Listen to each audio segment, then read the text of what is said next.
随着他的一声呐喊，城堡所有人高度警戒，开始寻找朱丽叶的身影。可下一秒， Madam, I am here. What is your will? 原来今天是朱丽叶的生日，而之所以如此兴师动众，全都源于他家那滔天的势力。钱能铺路，面子能照天。掌上明珠过生日，父亲邀请了半个城的人。可令所有人都没想到的是，这次大张旗鼓举办的生日舞会，将彻底改变朱丽叶的一生。很快，凯普莱特家为女儿庆生的消息就传遍了维罗纳城的大街小巷，但请柬却附加了一条死规矩。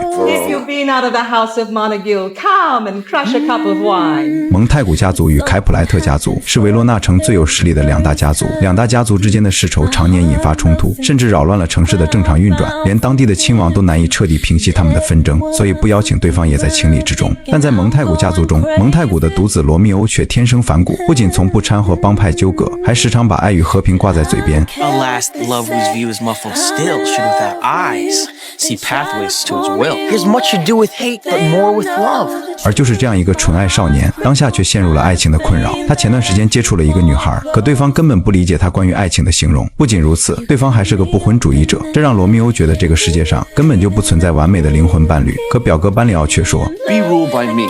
Forget to think of her. Teach me how I should forget to think. By giving liberty unto thine eyes to examine other beauty. 而恰巧今晚凯普莱特家要举办舞会，说不定就能找到合适的灵魂伴侣。就这样，在表哥的帮助下，罗密欧秘密得到了舞会的邀请函。可当他到达舞会现场后，却发现自己完全无法融入进去，现场的环境反而让他更加烦躁。于是他便跑到卫生间里洗了把脸。可就在他欣赏自己那张帅脸时，却无意间发现背后有个鱼缸，而透过鱼缸似乎能够看到对面的景象。于是他俯身进行仔细查看，却不料下一秒，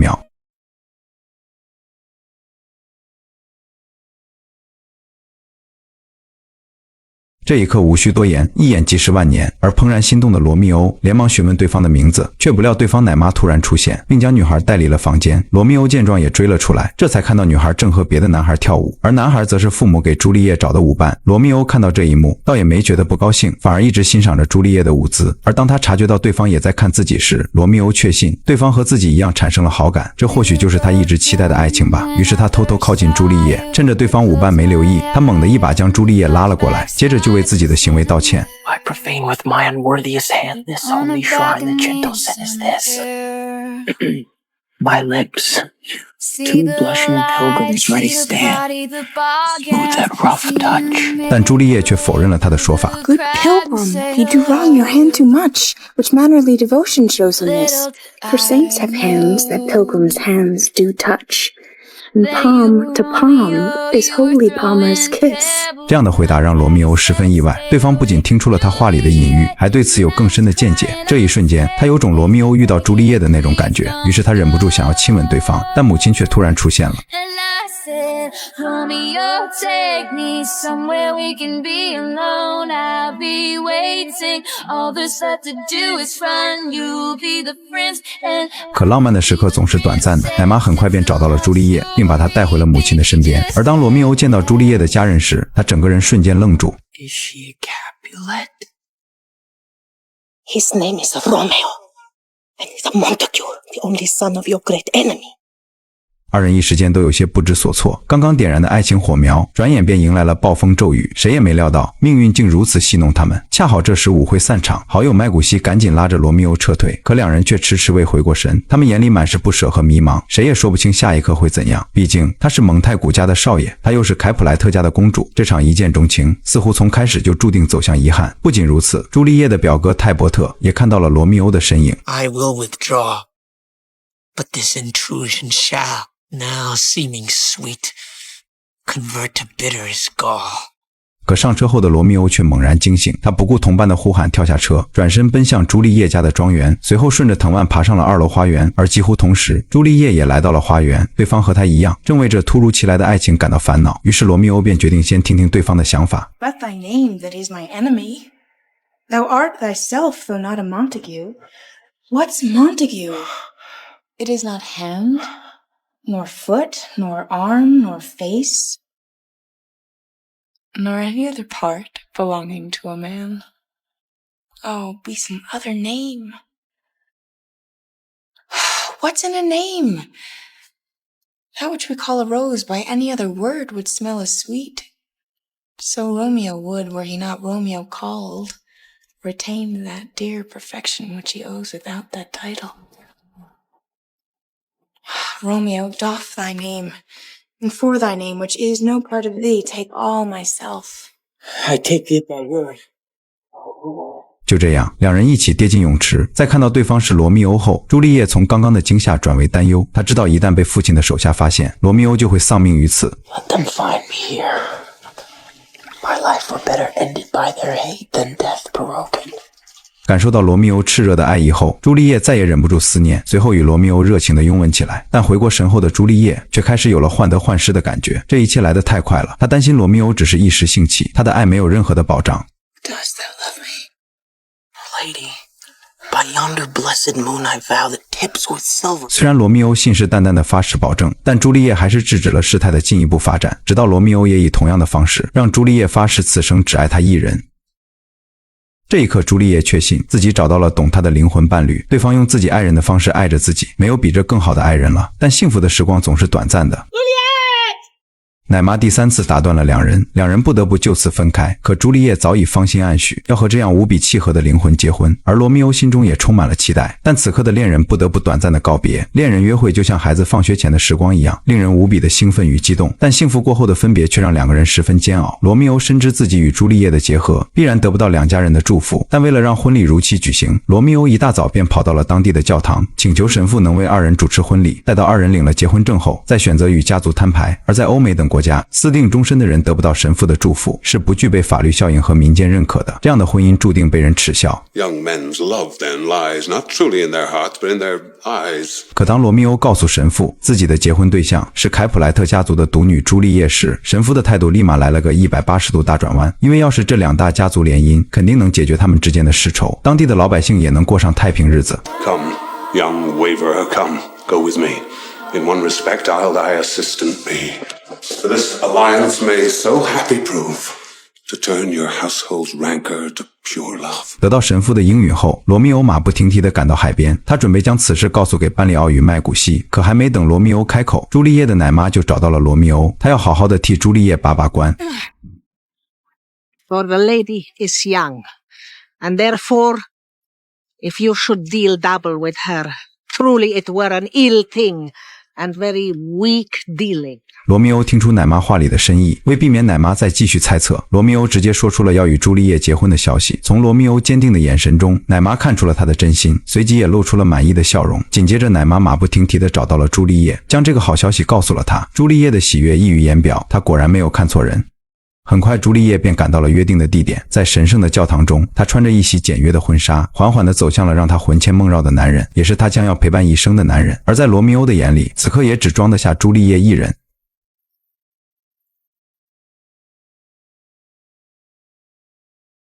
深情对视数秒之后，两人才不舍得挪开了目光。这场婚礼没有太多的见证人，但此时的两人是幸福的。 The sweetest honey is loathsome in its own deliciousness.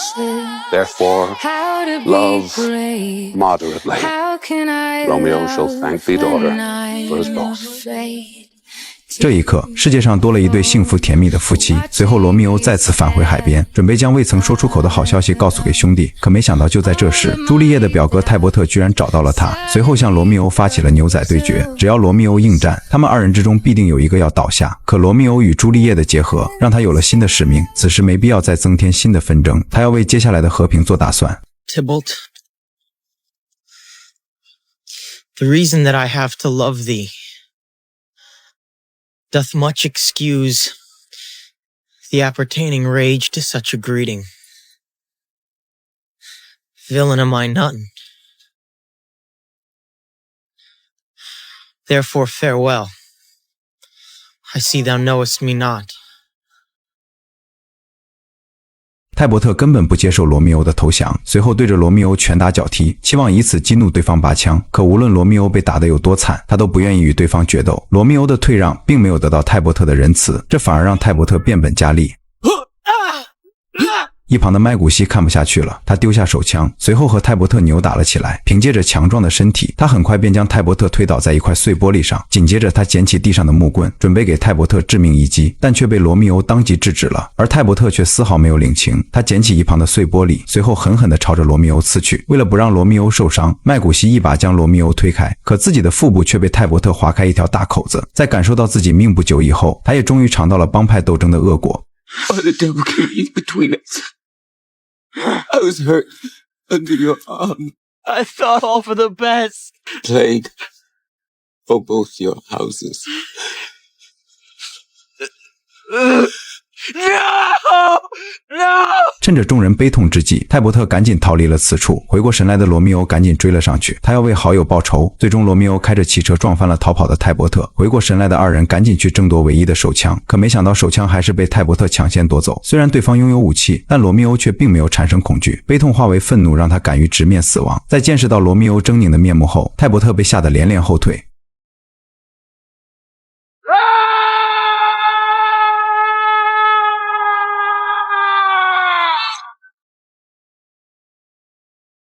在杀死泰伯特后，罗密欧眼里的疯狂与愤怒这才消失殆尽。他开的这几枪不仅打破了两家和好的契机，也有可能打碎与朱丽叶的婚姻。他这才感到一阵后怕。随后家族成员赶到，帮罗密欧逃离了现场。接着警察和相关人员姗姗来迟。警长在发现又是帮派斗争后，连忙向班里奥询问事情的经过。死去的人是凯普特族长的侄子，但杀人者却是蒙泰古族长的独子。一时间警长也感到无力，他十分痛恨当地的两个帮派，可无奈两个家族的权势滔天，根本不是他这个小警长能够抗衡的。但此时泰伯特的母亲却要求警长必须让罗密欧偿命。 Romeo slew Tybalt!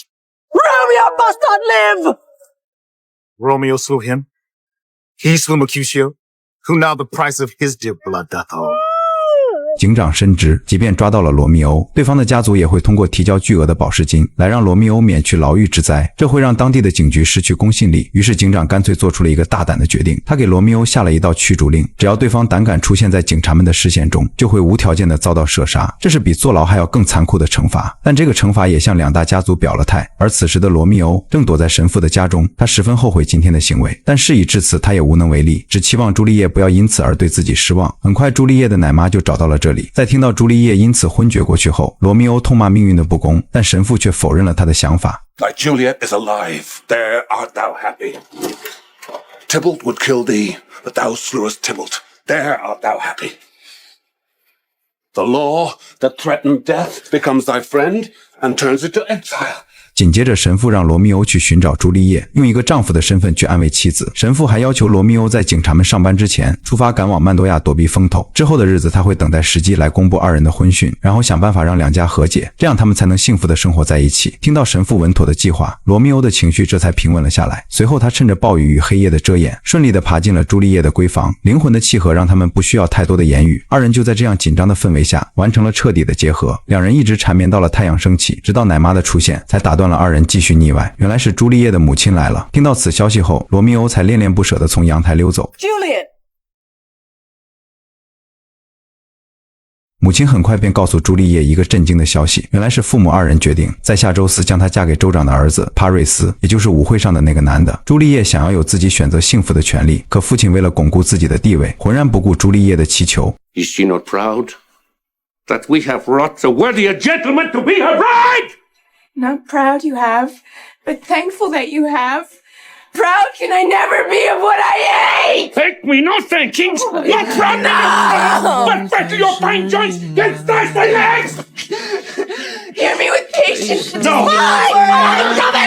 Speak not! Reply not! Do not answer me! 看着父亲态度如此坚决，朱丽叶感到无助，只能坐在地上斥责命运的不公。可她并未因此放弃，她找到了神父，希望对方能够帮帮自己。可当神父得知此事后，却也表示束手无策。这一刻，朱丽叶的心彻底死了。 Hold on! Be not so long to speak! I long to die! I do spy a kind of hope.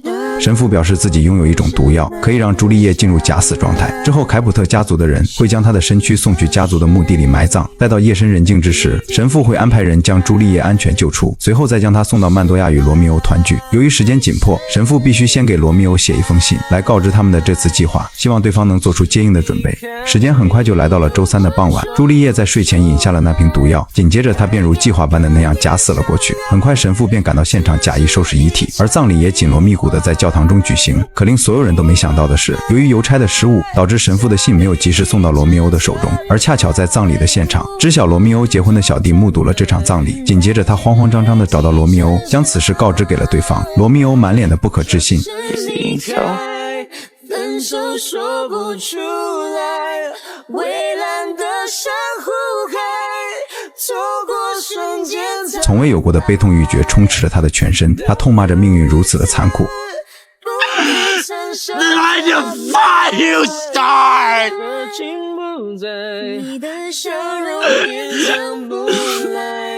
Juliet! Juliet! 紧接着，罗密欧连忙询问手下有没有收到神父的口信。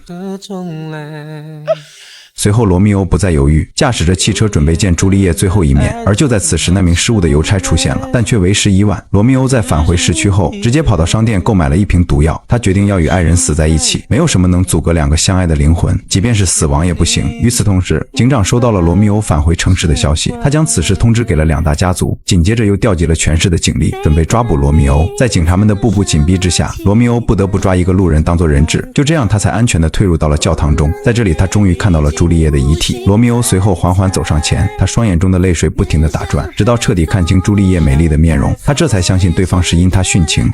My love. My wife.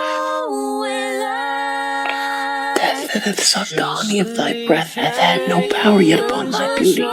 罗密欧低声地诉说着情话，他最后一次抚摸对方的脸颊，最后一次亲吻爱人的双唇。在用尽全力记下对方的模样后，罗密欧再也没有了对时间的留恋，于是他准备追随爱人的脚步。但就在此时，朱丽叶缓缓地睁开了双眼。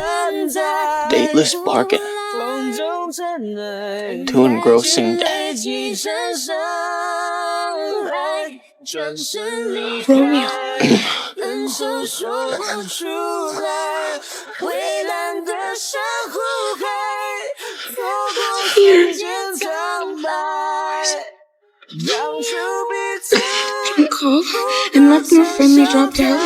朱丽叶以为罗密欧在跟他开玩笑，于是便再次以玩笑的方式表示要亲吻罗密欧唇上的毒药，可对方那冰冷的双唇却让朱丽叶当场慌了神。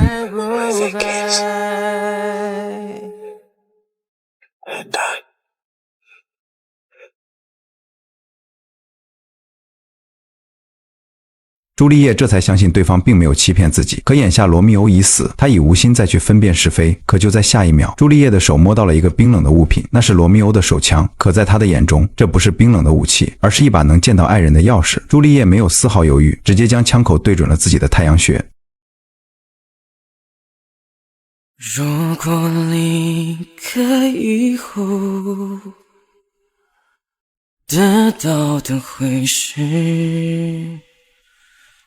第二天清晨，警察和两大家族才匆匆赶到，他们在教堂中发现了两人的尸体。虽然不知道两人的浪漫爱情，但他们却深知是两个家族的仇恨才导致了这一悲剧的诞生。没有指责，没有怒吼，只剩悲痛与悔悟。罗密欧与朱丽叶用死亡换来了迟到的和解。浮华万千，两个契合的灵魂相遇，本就是万中无一的概率。罗密欧与朱丽叶爱对方爱到了骨子里，却因为身份仇恨而不能相聚。可两人都为这份来之不易的爱情做出了努力，但却因为命运的玩笑见证了对方的死亡。他们像悲怆的天鹅，以生命守护了爱情与忠诚。这一刻，爱神嘲笑死神的无能，因为死亡终究没能将两人分开。牵着的手